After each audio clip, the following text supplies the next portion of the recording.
Police officers of Reddit, what was your oh it moment? A law prof in Australia spent 20 years as a cop before becoming a lawyer and eventually teaching. In explaining the battered wife syndrome defense to murder, he told a story of a call to a little old lady's house where she had said on the phone that she had killed her husband. Before this incident, he didn't really understand why it existed. Why doesn't the woman just leave? Why doesn't she just go to someone else's house? Prof shows up to the door and is greeted by a little old lady saying, "Come in. Would you like some tea?" He goes in and she starts putting some cakes on a tray and pouring tea. He wonders if she's all there. He asked, "So you said that you killed your husband on the phone. Would I be able to see him?" She directs him to the living room where the old man was on a lazy boy chair, bottle in hand, and a tomahawk in his skull. Meanwhile, old lady is asking if he takes sugar or milk in his tea. The prof said at this moment he realized why the defensive battered wife existed. The drunk old guy had been beating her for years, controlled all the money and didn't let her have friends. She had nowhere to go even if she left him. So on this day, after saying he was going to beat her if his sports team lost, she took matters into her own hands. He said this was the moment he realized that sometimes there are situations where life doesn't make sense and people take the only way they can see. This happened August of last year. Was about 1-2 in the morning when a 911 hang-up call came in where all that was heard was screaming and swearing. I was the closest unit, riding alone as my partner had been volunteered for another assignment that set of days. So when I got out into the area, I was initially waiting for backup. However, as I was walking up to the house, I heard several voices screaming. Rushing up to the house, the first thing I noticed was blood everywhere. The floor, the walls, the door, all covered to shoulder height. A distraught woman screamed and pointed me towards the living room. Once I get into the living room, I see a male and female on a couch, both covered in blood. The male had a massive laceration on his right forearm, and the female had taken a belt and snake wrapped it around his arm to try and stop the bleeding. Seeing how the belt was applied, I knew it wasn't doing anything to stop the blood flow. So I pulled out my tourniquet and as I prepped it said to the guy, "This is gonna hurt like hell, but it'll stop the bleeding." I applied the tourniquet just above the top of his bicep and knew it was on properly when he told me his hand had started to go numb. It was at that point I noticed a second deep gash on his tricep that went down to the bone. It took EMS about 15 minutes to get to the house, and the paramedic made it abundantly clear that had I not applied the tourniquet, the male would have bled out long before they were able to get there. In the end, turns out the guy had come home drunk and forgot his keys, climbed up to a second-story window and punched his way into the house, with near deadly results. Edit, removed M as it was redundant. Edit to apparently tour is confusing. I pulled up on a teen sleeping in a vehicle at the end of a country road. When I ran the license plate, I found out that he was reported as a runaway. The doors on the vehicle were locked, so I knocked on the window to wake him up. Once he woke up and realized what was going on, he shot himself in the mouth with a rifle he had hidden under his blanket. Rough way to start my shift. We were looking for a guy who stole guns from his ex and found him under a pile of clothes in a closet at a different house. Unfortunately, there was like 7 kids sleeping in the same room, so I start getting them out of there while my partner cuffs the guy who is pretending to sleep. We decide to drag him out and I go to move the mattress to get it out of the way and we find the stolen guns under where the kids were sleeping. Was doing a welfare check at a house for a suicidal male. Only person living at the house. Car in driveway. And house was locked up. Gathered some more info and was told where a key was. Opened the door. Announced myself and starting searching the house expecting to find a dead body. Opened a closet door and the guy was hiding in there with a rifle next to him. If he wanted me dead I wouldn't be typing this. Dude was having some issues. Sat and talked for about half an hour. Told me he heard me but didn't want to talk to anyone. Got him the help he needed. Edit. Wow. This is overwhelming. Thank you all for the responses and kind words of encouragement. I will do my best to slowly work through some of the questions I see. My husband has been a police officer for over 20 years. One night he was patrolling the downtown area when he noticed a purse someone had left behind. He opened the bag to check for ID and found a turd. Some lady took a big asset in her handbag and left it behind. He'll talk about autopsies and burnt bodies, but that is the one story he would rather forget. Edit. Thank you for the gold and silver. I'm so happy my husband's story made so many of you laugh. My cousin was an EMT in Buffalo when he was backing up a SWAT insertion. As he tells it, the oh it moment was when he realized the gunfire he was hearing wasn't from the police. A suicidal girl was dropped off at the hospital. Myself and my colleague were there escorting another prisoner from custody. This girl came and spoke to our prisoner.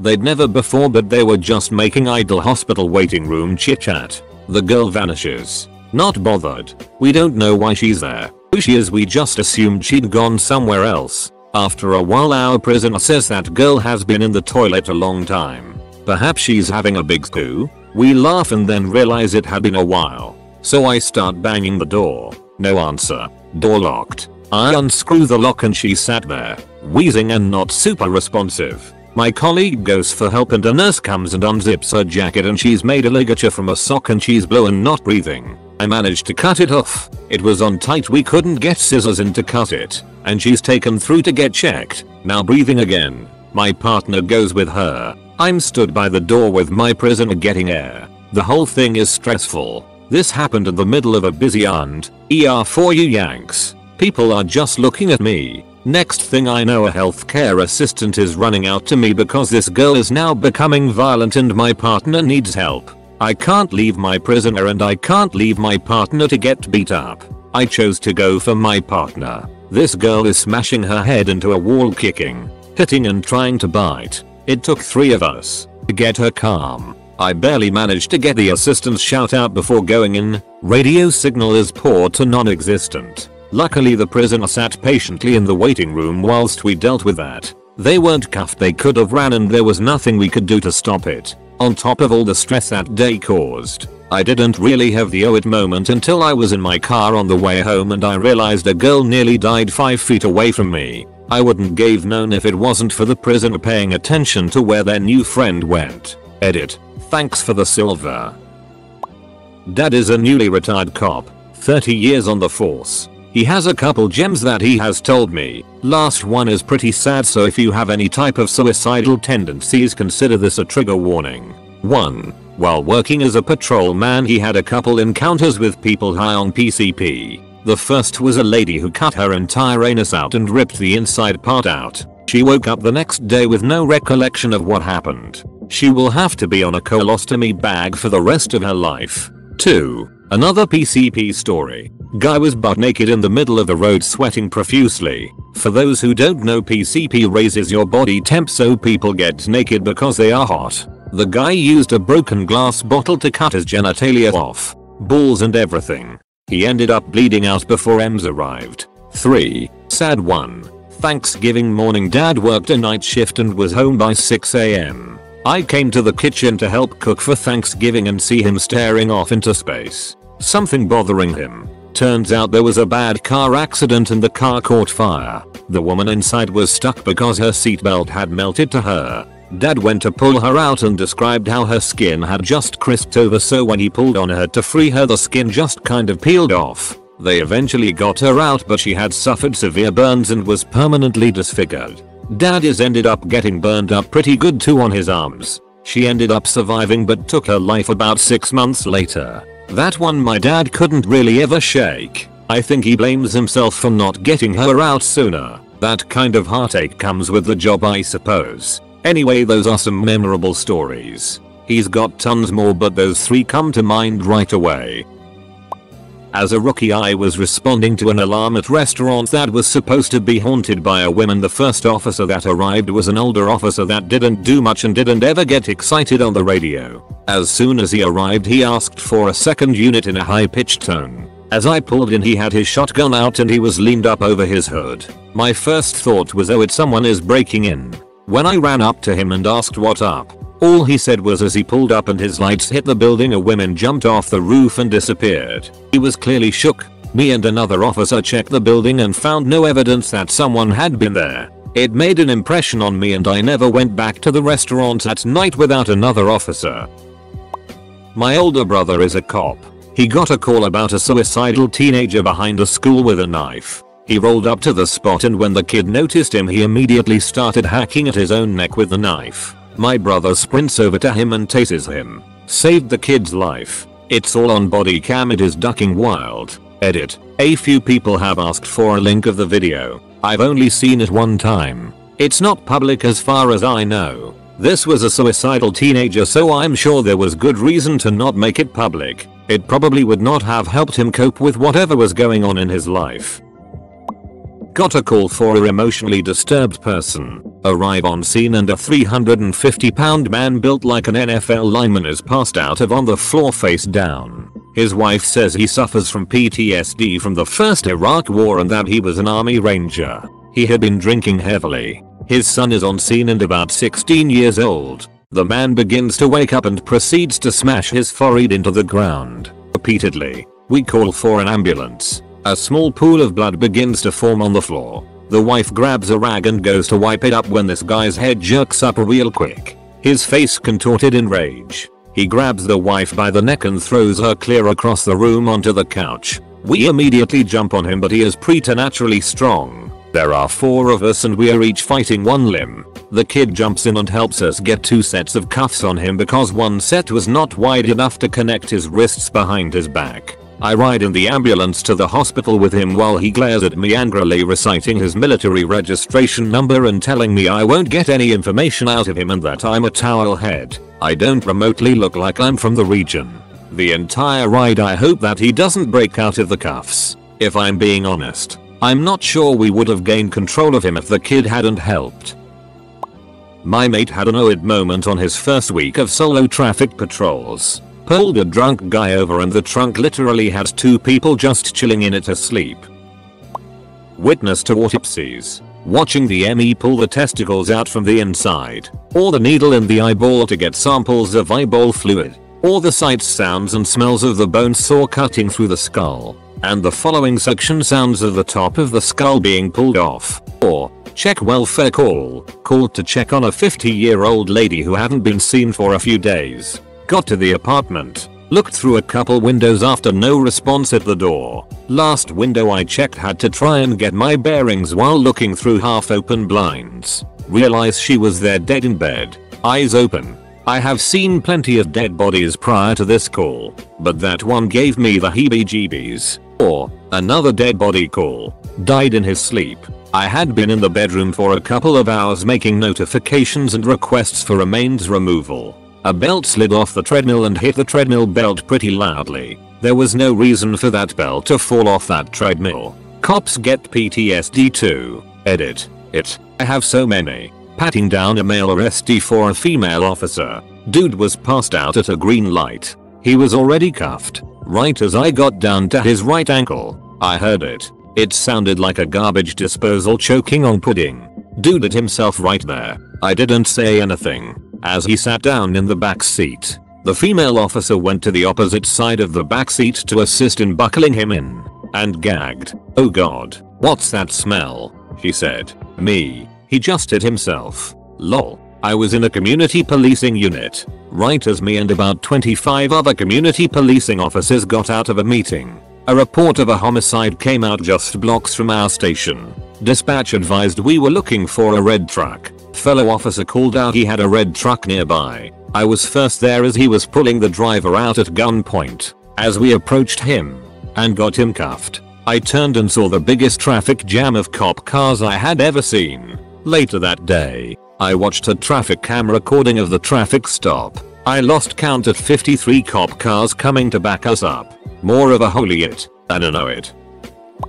I was a rookie cop in a small town. I was driving to a check on a report of a large group of kids causing a disturbance at a school parking lot late at night. I realized I had not tested my PA speaker, which I planned on using to disperse the crowd. On my way to the call, slowly rolling down a residential street at 2 AM with my windows down, I decide to tap my PA mic a couple times to check it. First 2 taps, can't tell if it's working. I slow down. I tap the mic several more times.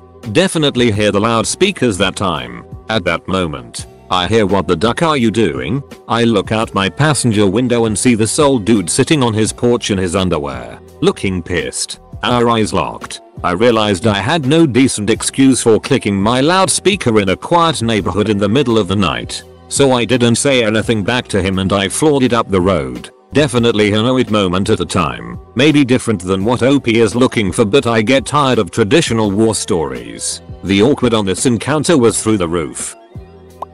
Back when I was an MP, I was assigned to write up abandoned vehicles on an area on post and found a nasty one with busted out windows, no plates, and while checking it out noticed a couple wires running from the front to the back. Lifted something in the back end. Edit. Lots of people asking. A lot of phone calls above my head determined that it was an unlabeled training tool that had been left just laying out in the public by some unit on post. The next day it had training spray painted on the side to keep anyone only from having the same oh hit moment.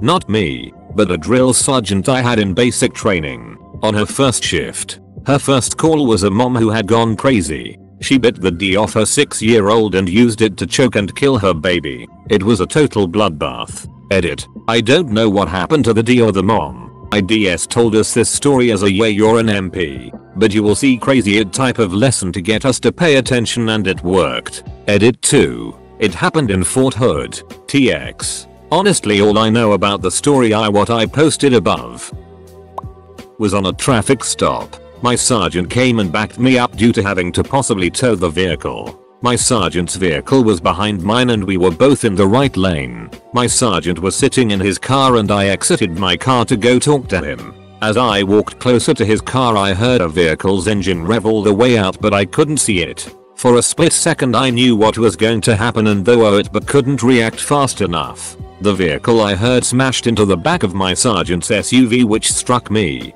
throwing me into the road. The driver was completely hammered and didn't have a license. This happened last Sunday and I have surgery in a couple weeks for my knee and my sergeant has a broken back. Responded to a domestic and when I showed up I heard a lot of yelling and banging. A friend of the family was standing outside screaming for help. I saw my backup down the block so I decided to run in on my own, figuring head right behind me. I saw two older siblings, brother and sister, practically choking each other out while a younger sister tried to jump over the older sister and stab the brother with a knife. I didn't see the knife until I was right next to them, and when I did see it, my first reaction was to grab the younger sister by the wrist, slam her arm into the wall to knock the knife out and throw her to the ground. I then held her with my left hand as I elbowed the big sister in the face to separate her from the brother. The brother then came at me and I ended up punching him in the sternum, which sent him to the ground. He landed next to the knife and looked at it as though he was gonna grab it. I drew down on him and told him not to move. All four of us then looked at each other in silence for what felt like a minute before that officer who was down the block ran in. First words out of his mouth were, "I ran into the wrong apartment." It was a solid oh it moment up until then though.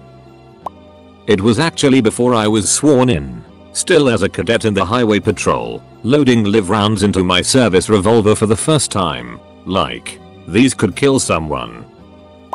Was a police intern. Maybe about my second month in. I got to ride around and help with traffic stops and basically just help the officer on duty. Fairly small town. Nothing ever really happened there, mostly just drunks and domestic calls. One afternoon I was with a cop new to the force, fresh from working in the prison. Great guy. Now, we are running a speed check on the outskirts of town and find a guy on a motorcycle speeding with no helmet, illegal at the time. Hit the lights, pulls over with no incident. We get out. Guy doesn't even turn around, barely answers the questions through his teeth. Back to the cruiser and run his license. Comes back with several out-of-state warrants with a bowler attached due to an armed assault against a police officer. We both looked at each other and back at the dude on the motorcycle. Officer immediately unlatches the shotgun from the center console and hands it to me. "If you know how to use this thing, use it," was all he said. Oh it, without notice.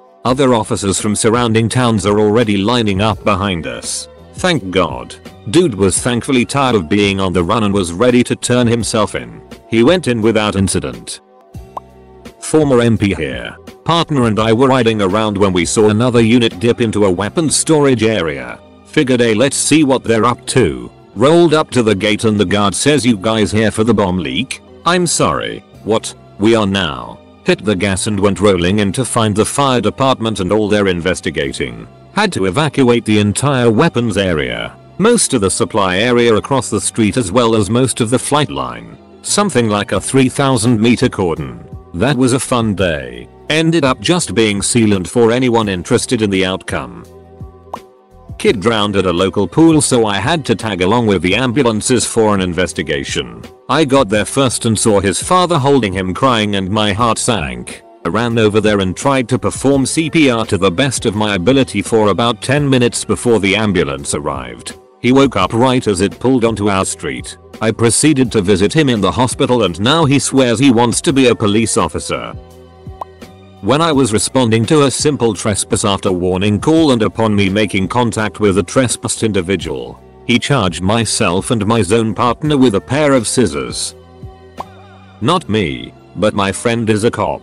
He pulled up to accident scene once involving a motorcycle, gets out of his car, starts walking over and sees the guy's helmet. Figures he'll be nice and bring it over to the guy. Well, as it turns out, the guy was still in the helmet.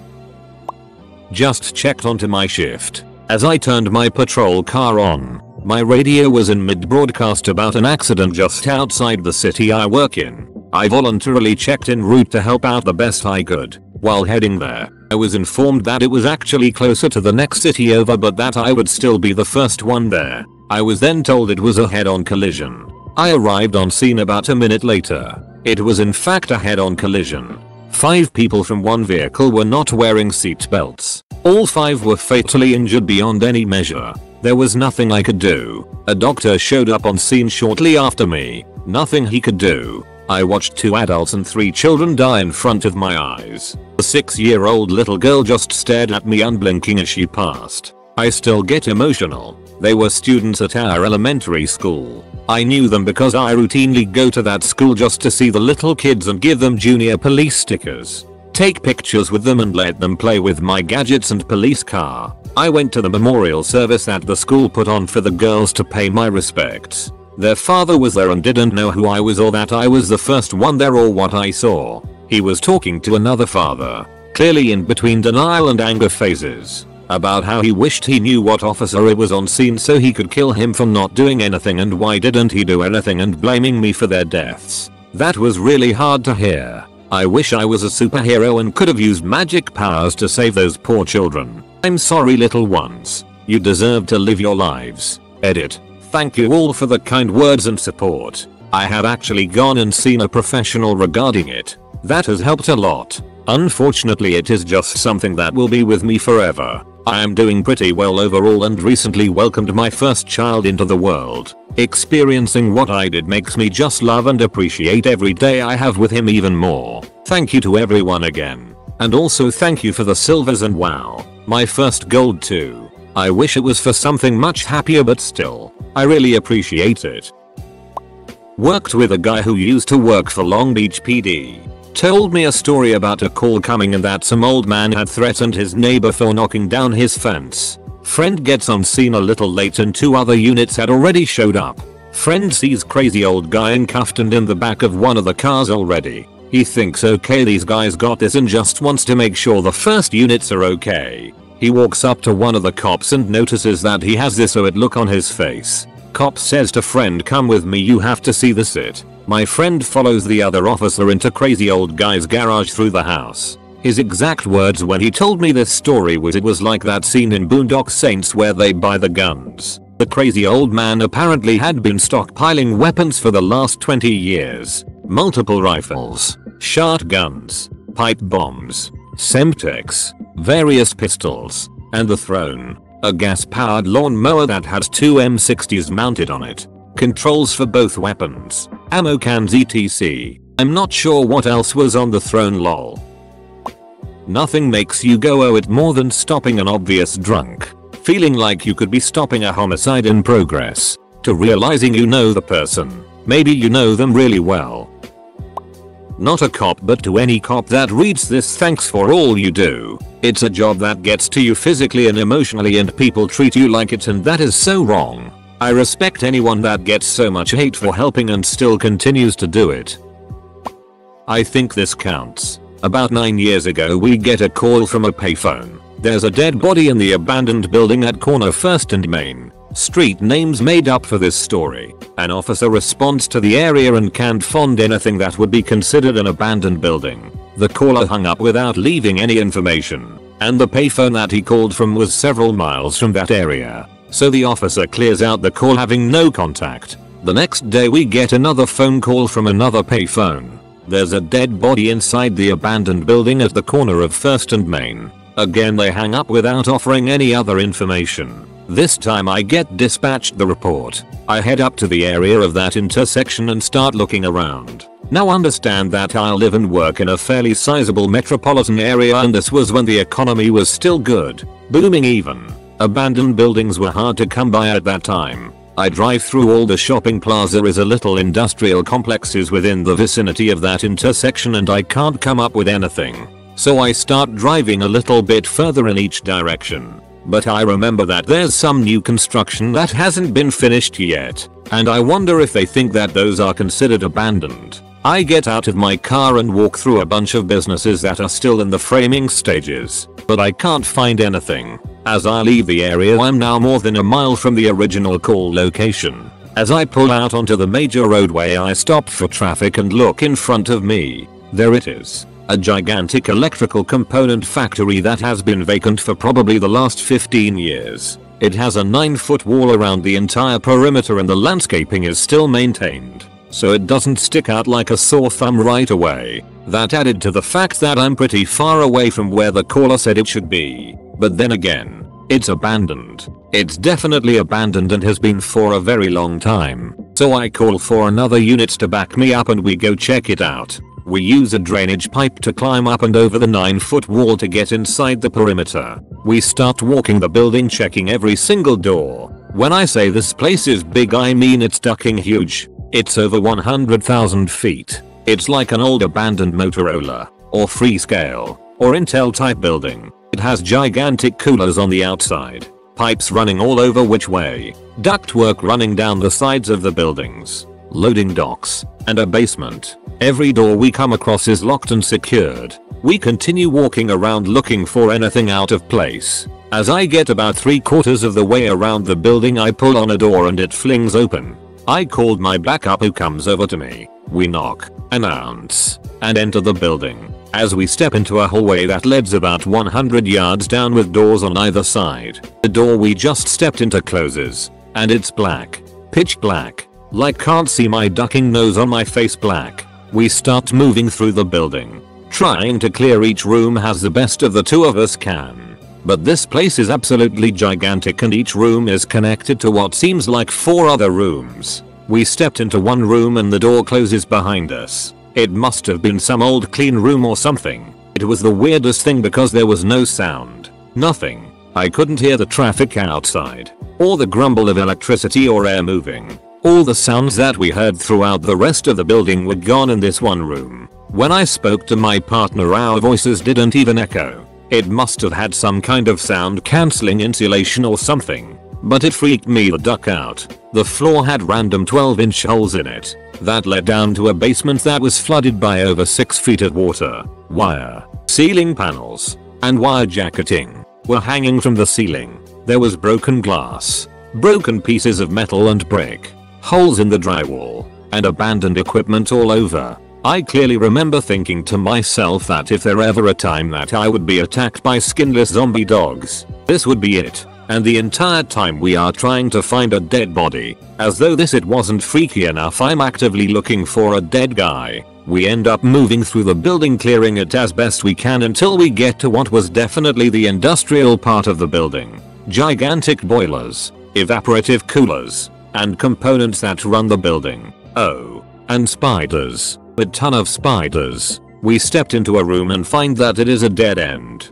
We've reached the end of the building and we don't have any further to go. The room is about 20 x 30 and contains 5 very large electrical cabinets. They are about 8 feet tall and each about 4 feet wide, sitting next to each other. And they look exactly how I would design the lab of an evil genius if I had to make a sci-fi movie. The entire thing was covered in dials, levers, and red and green buttons, but only the panel in the middle was still illuminated. It had one steady glowing red light on it, the first and only light I saw in that entire building. My partner calls out to me, "You got anything?" I replied, "No, nothing in here. Looks like this was a gigantic waste of time. Just let me take a look behind these cabinets and we'll be good to head back to our cars." The panels have about 18 to 24 inches of room on each and between them and the wall behind them. I walk over to the left side and peek my head around, and bam, there he is, a ducking dead guy on the ground, pinned between the wall and the cabinet. He's on his back, arms in front of his chest like a T-Rex, and he has some injuries, and I nearly shot him. Not gonna lie, he scared the living it out of me. Even though I spent the last hour actively looking for him, I still wasn't completely ready for it. So skip ahead to calling detectives etc. At the time, stripping copper was fairly new, at least to our area. I didn't recognize what the wire jacketing meant, as I hadn't seen it before. These two knuckleheads in breaking into this abandoned factory for God knows how long and systematically stripping every piece of metal out of it, and they made it all the way to the very last room, the only room that still have power running to it. See, the middle panel. You controlled the fire suppression system for the building, and the owner's insurance policy required that it remained on active. When these guys opened up the panels, they must have thought they hit the mother lode. Each one contained an 1.5 inch copper cable. Now an 1.5 inch copper cable is worth quite a bit of money, but it also conducts quite a bit of electricity. They cut through the first one successfully, leaving the sharp ends exposed inside the cabinet. But when this poor sap started cutting into the second one, he got the right of his lifetime. Not only did he electrocute himself, but the current coursing through his arms pulled him into the cabinet, stabbing one of the exposed ends of the previous cable into his chest. This kills the copper thief. Our tales from the squad car.